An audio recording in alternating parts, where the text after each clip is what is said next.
आप देख रहे हैं न्यूज 18 स्पेशल। मैं हूं शुभ मिश्रा आपके साथ। पुतिन ने क्राइमिया के पुल धमाके का बदला लेना अब शुरू कर दिया है। रूस की रॉकेट फोर्स ने यूक्रेन में अंधाधुंध मिसाइलें बरसाई। शहर की एक बहुमंजिला इमारत पर 10 मिसाइल के धमाके की जानकारी सामने आई है। यूरोपीय देशों ने आशंका व्यक्त की है कि रूस काला सागर में धमाका कर सकता है। आपको दिखाते हैं पुतिन का वो टारगेट जिन्हें न्यूक्लियर अटैक का ग्राउंड जीरो कहा जा रहा है। इसके साथ ही स्पेशल रिपोर्ट में देखिए पुतिन का 5 किलो टन का बदला क्या है।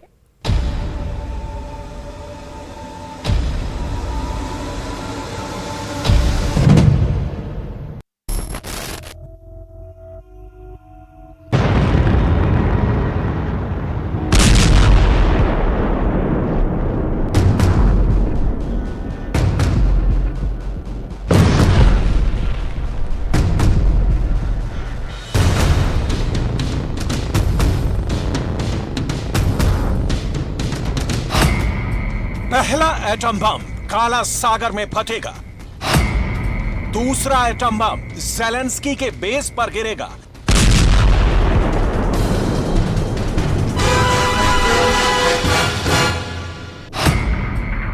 तीसरा एटम बम यूरोप को दहलाएगा।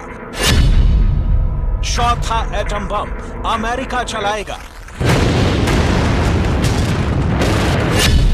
पांचवां एटम बम परमाणु युद्ध कराएगा।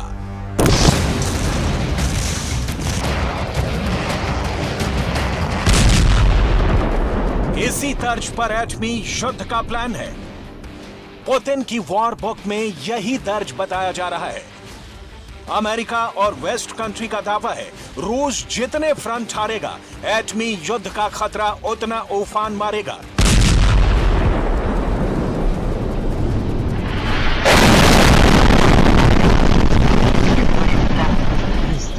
क्राइमिया ब्रिज के धमाके के बाद रूस फोर्स की न्यूक्लियर सिटी ज़ैपोरिज़िया में नॉन स्टॉप मिसाइल इस बात का साफ सिग्नल है कि अब परमाणु विस्फोट में ज्यादा देर नहीं। क्राइमिया पुल पर हुए धमाके के बाद ज़ैपोरिज़िया की रिहायशी बस्तियों में मिसाइल हमले हुए हैं। इस हमले में 17 लोग मारे गए हैं। वहीं घायलों की तादाद 40 से ज्यादा बताई गई। न्यूक्लियर सिटी की बहुमंजिला इमारत पर रूस की 10 मिसाइलें गिरी। यूरोप के सबसे बड़े न्यूक्लियर पावर प्लांट जहां पर हैं, इस कदर का बारूदी कोहराम मचना एटमी युद्ध को भड़काने के लिए काफी है। वैसे भी जैसे जैसे दिन गुजर रहे हैं, पुतिन के परमाणु हमले को अंजाम देने की नई नई थ्योरी सामने आ रही है। सबसे नई और भयानक भविष्यवाणी बुखारेस्ट विश्वविद्यालय के इंजीनियर प्रोफेसर बियोरेल बडेस्कू ने की है।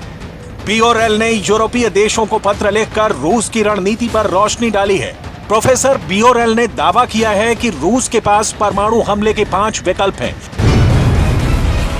जिसमें पहला ऑप्शन है ब्लैक सी में एटमी विस्फोट। अगर ऐसा हुआ तो नतीजे क्या होंगे, इसे भी बताया गया है। रूस काला सागर में एटम बम का धमाका करता है तो इसका असर काला सागर के तट पर बसे बुल्गारिया, रोमानिया, मोल्दोवा, जॉर्जिया और यूक्रेन में होगा। ब्लैक सी में परमाणु विस्फोट से सुनामी आएगी, जिसकी लहरें 6.5 फीट ऊंचाई तक होंगी। इतना ही नहीं, काला सागर में एटमी धमाके के बाद जहरीले हाइड्रोजन सल्फाइड का बादल बनेगा, जो तटीय इलाकों में लाशें बिछा देगा। हालांकि काला सागर में होने वाले एटमी धमाके के दुष्प्रभाव चेरनोबिल हादसे से कहीं कम होंगे। रूस ऐसा सिर्फ यूक्रेन की मदद कर रहे देशों को डराने के लिए करेगा। वहीं एटम बम धमाके की सबसे बड़ी संभावना जहां है, वो है यूक्रेन के हथियार गोदाम। रूस इन बेस को टैक्टिकल वेपन से दहलाकर यूक्रेन को शक्ति विहीन कर सकता है। जिन बेस को रूस के टारगेट पर माना जा रहा है, उनके नाम भी जानिए। यूक्रेन फोर्स की 11वीं आर्मी एविएशन ब्रिगेड खेरसॉन में है। 12वीं ब्रिगेड नोवी कालनीव में है। यूक्रेन आर्मी एविएशन का बेस ब्रॉडी में है। ज़ैपोरिज़िया के करीब यूक्रेन की वायुसेना का मेलिटोपोल बेस है। पोल्टावा में एयर बेस को भी रूस के निशाने पर माना जा रहा है। यूक्रेन फोर्स के इन बेस पर हथियारों के बड़े गोदाम हैं, जिन्हें रूस तबाह करने के बाद ही जंग की जीत की उम्मीद कर सकता है।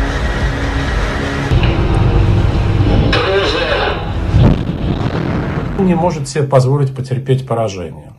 И у него остались в загашнике два инструмента. Значит, первый инструмент – это мобилизация, которую он использует. Второй инструмент – это демонстрация. Демонстрация возможностей ядерного оружия.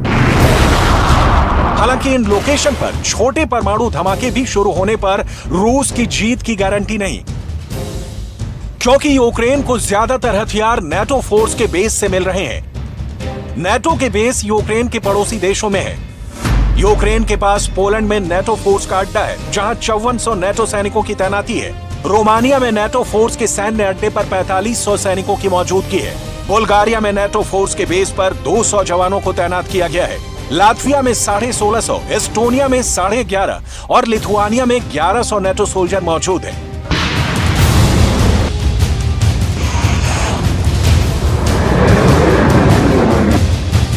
ये सैन्य अड्डे ही यूक्रेन की असल ताकत हैं। यहीं से ज़ेलेंस्की आर्मी को हथियारों की सप्लाई हो रही है। नेटो फोर्स के ये बेस तबाह किए बगैर रूस जंग भी नहीं जीत पाएगा।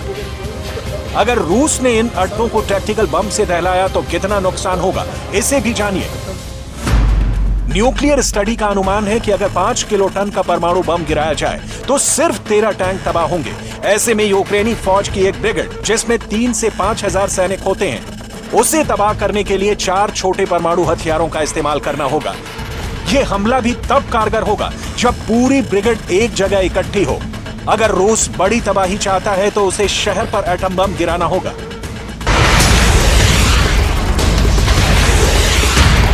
लेकिन इसमें बड़ा जोखिम है। रूस ने अगर इंसानों को न्यूक्लियर टारगेट बनाया तो परमाणु युद्ध छिड़ जाएगा, जिससे नेटो फोर्स दूर नहीं रह पाएगी।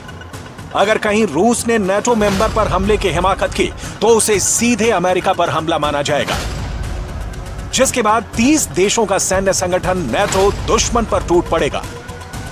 नेटो फोर्स की कुल न्यूक्लियर पावर रूस से कम नहीं है। नेटो फोर्स में एटमी पावर अमेरिका है, जिसके पास कुल 5428 एटम बम बताए जाते हैं। नेटो फोर्स में यूनाइटेड किंगडम के पास 225 परमाणु हथियार हैं। वहीं नेटो मेंबर फ्रांस के पास 300 न्यूक्लियर बम हैं। नेटो फोर्स की जुगलबंदी के आगे रूस कहीं नहीं टिकता। नेटो पर रूस का हमला होने का मतलब होगा फुल स्केल वॉर।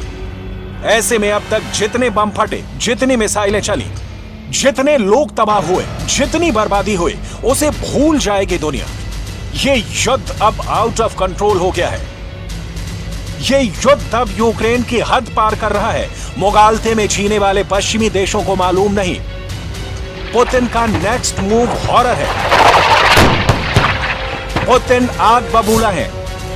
उन्हें अब रोक पाना शायद ही किसी के बस में हो, क्योंकि रूस यूक्रेन का न्यूक्लियर चैप्टर खुल गया है। एटम बम का इस्तेमाल पुतिन की मजबूरी बन गई है। न्यूक्लियर वॉर को लेकर पुतिन किस कदर सीरियस है, यह रूस के नए बॉम्बर के प्रोडक्शन से समझा जा सकता है। रूस का लंबी दूरी तक मार करने वाला बॉम्बर जल्द वॉर जोन में आने वाला है। रूस के लॉन्ग रेंज बॉम्बर का नाम है PAK-DA। इस बॉम्बर को रूसी एरोस्पेस और डिफेंस कंपनी टोपोलो डिजाइन ब्यूरो बना रही है। PAK-DA बम वर्षक को रूसी वायुसेना में पहले से मौजूद Tu-160, ब्लैक जैक, Tu-22M और 1 Tu-95 से बदला जाएगा। ये तीनों बम वर्षक मौजूदा वक्त में रूसी वायुसेना की रीढ़ है। PAK-DA का फर्स्ट ट्रेलर रूस ने 2021 में रिलीज किया था। इसी साल फरवरी में यूक्रेन युद्ध के शुरू होते ही इस बॉम्बर के प्रोडक्शन में तेजी लाई गई है। रूस दावा करता है कि लंबी दूरी का यह स्टेल्थ बम वर्षक 2025 तक जंग के मैदान में होगा। हालांकि नए बम वर्षक को एडवांस बनाने के लिए कई स्टेज पर अपडेट किया जाएगा। PAK-DA बॉम्बर को उड़ाने वाले पायलटों को बचाने के लिए एक नया बड़ा पैराशूट बनाने का काम जारी है। ऐसा इसलिए क्योंकि जब बॉम्बर के पायलट विमान से कूदते हैं तो समुद्र की सतह से 1000 से 1500 मीटर की अत्यधिक ऊंचाई पर होते हैं। ऐसे में उनके नीचे गिरने की रफ्तार काफी तेज होती है। ऐसे में उन्हें बचाने के लिए बड़े गुंबद वाले स्पेशल पैराशूट की जरूरत होगी। साथ ही सीटों में एक नई एजेक्शन कंट्रोल यूनिट भी लगानी होगी, जो केबिन को नहीं बल्कि 4 पायलटों और उनकी सीटों को सेट करेगी। पुतिन का यह परमाणु लड़ाका जिस दिन युद्ध के मैदान में परवाज भरेगा, रूस की ताकत दोगुनी होनी तय है, क्योंकि इसे अमेरिका के बम वर्षक B-2 स्प्रिट से ज्यादा खतरनाक बताया जा रहा है। उधर अमेरिका भी रूसी हथियारों की कार्ट का बंदोबस्त करने में लगा है।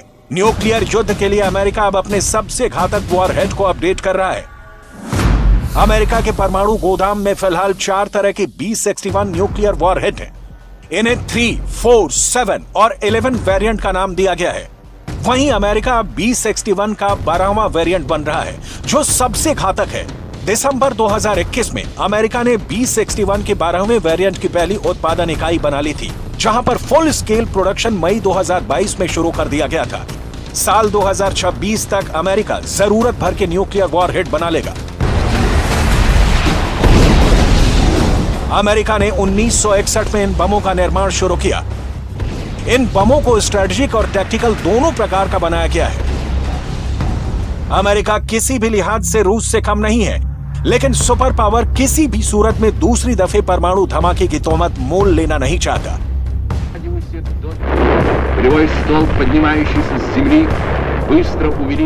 इस दुनिया में पहली दफे अगर किसी मुल्क ने एटम बम का धमाका किया था तो वो अमेरिका ही है। जापान के हिरोशिमा और नागासाकी में फटे परमाणु बमों की विभीषिका दुनिया ने देखी है। लिटिल और फैट मैन बम नाम के 2 बमों की त्रासदी को जापान की आज की पीढ़ी भी झेल रही है। इसलिए परमाणु हथियारों की धौंस जमाना इंसानियत के खिलाफ है। पूरी दुनिया यही उम्मीद कर रही है कि न्यूक्लियर वॉर की नौबत कभी ना आए। प्रेसिडेंट पुतिन को एटमी युद्ध के लिए उकसाने वालों को वक्त रहते संभल जाने की जरूरत है, साथ ही उन ताकतों को भी जो यूक्रेन युद्ध के बहाने अपना मुनाफा देख रहे हैं।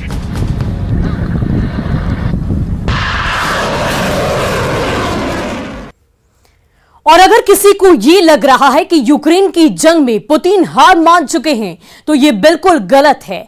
कादरफ ने अब करीब 1 लाख लड़ाकों की फौज यूक्रेन की जंग के लिए तैयार कर ली है और इसके साथ ही वो पुतिन से बात करके अपने फेवरेट जनरल को रूस की आर्मी का सुप्रीम कमांडर बनवा दिया है। पुतिन का ये जनरल ऐसा है जो एनाकोंडा की तरह अपने दुश्मन को जकड़ने की ताकत रखता है। क्या पुतिन का ये नया बदलाव यूक्रेन की जंग का नतीजा भी बदल देगा? देखिए हमारी ये स्पेशल रिपोर्ट।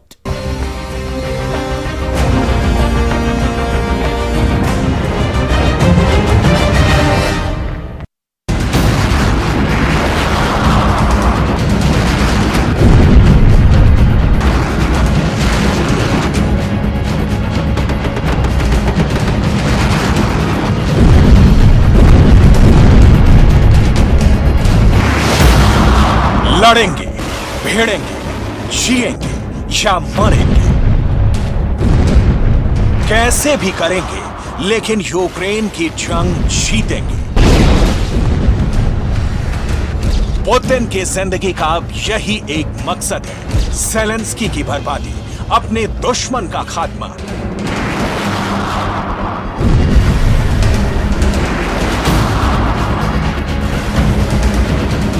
यूक्रेन की युद्ध नीति से चाहे कितने ही रूसी सैनिकों की लाशें मॉस्को आए, लेकिन पुतिन जंग से पीछे नहीं हटेंगे। पुतिन अपने दुश्मनों को माफ नहीं करेंगे। इसलिए पुतिन ने रणनीति बदल दी है, लेकिन टारगेट वही है, यूक्रेन की फतह।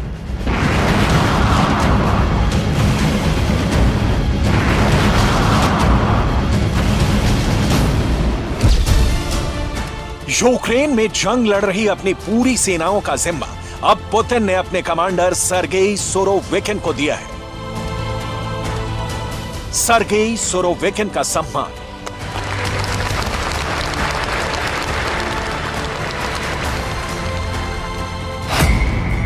यूक्रेन के अंदर रूस की थल सेना, रूस की वायुसेना, रूस की नौसेना, चेचन्या की फौज, दागिस्तान की फौज, सीरिया की फौजी टुकड़ी, ये सारी सेनाएं अब सिर्फ और सिर्फ पुतिन के इस नए जनरल सर्गेई सुरोविकिन को रिपोर्ट करेंगी।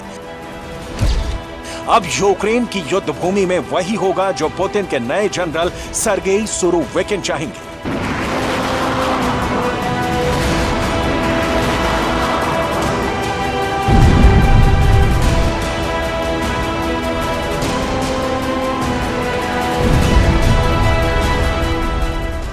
यूक्रेन के अंदर लगातार हो रही हारों पर और देखिए इसी बीच बड़ी खबर आपको बता दें।